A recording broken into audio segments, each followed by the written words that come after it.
Well, if I could find a favorite place at Playhouse Square, it might be right here in the kitchen at the Crown Plaza at Playhouse Square, because I'm with Bernie Barrett. He is the head chef here. Boy, it's great to see you. It is great to see you, Dave. You know, you look like a real chef.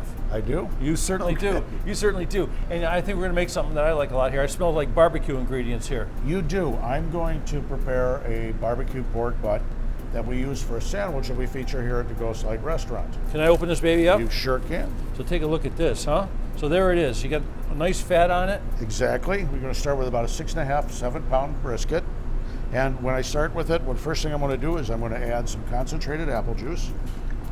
Make sure I don't Oh, you get your protected cooler. me from the spray. Yeah, see, there I we told go. he's a pro. I love it. You've probably seen me pour before. You'd know why I did that. Some liquid smoke, kosher salt, spoon on a little bit of garlic here.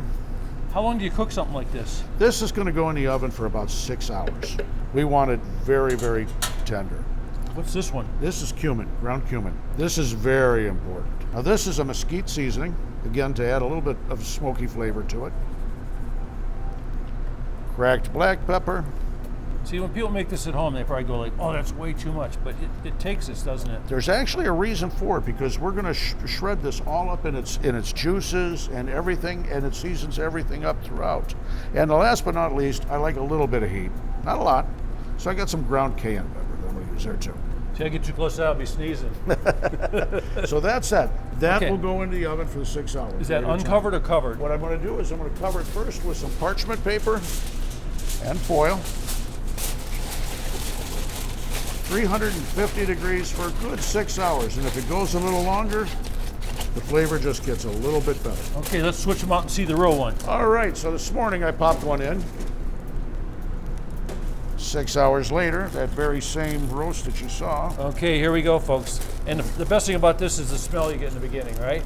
Oh, it hits you right away. It hits you right away. It's great. Now, Yeah. if I can only get it uncovered, You can did see good. what I got. All right, Look at there that. we go. So it shrinks a little bit. We're going to get some shrinkage. We probably lose about 20% on the roast. We have all the juice, all the flavoring, all the seasoning in there, ready to go. I'm going to grab a couple of forks, and I'm going to grab a couple of good chunks of this. I'm going to break it up. They call You it can pulled see- pork, but you can smash it, pull it, whatever you want, right? Yep. And what I've got here, again, is just enough. Get all that juice back into the meat. I will now take a bun that we have made here locally for us. So we're going to be nice and generous. This is the way we serve this here with the pork. There we go. It's looking good. We're going to hit it up with some Memphis barbecue sauce. Hey, so when folks not come cooked. here, they can come here before the show. Come here before the show. You know, it's always tough to get a place to go before the show, but we got a big place here. Big place here. We seat about 65 to 70 people out front. This would be good just the way it is, but what I did is I've got 2 pounds of shredded cabbage, You're gonna slaw it up. and I am, but I'm going to give it a little unique twist. I've got some red bell pepper, some cut green scallion onions, and some shredded carrot.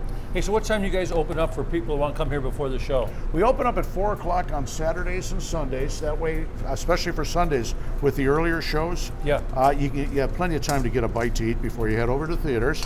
The rest of the week, we open up at 5 o'clock. I tell you, I love that fish you have too. What's that fish dish? It's a nice big piece of walleye. Yeah. Very simple presentation, and very, very popular. It's perfect right now during Lent with the Yeah. fish fries. Right. So if you're not going to the show, come on down to the Crown Plaza Hotel down here, Playhouse Come Square, on down check that for out. Hey, well, how about that great dip? I know my kids love that.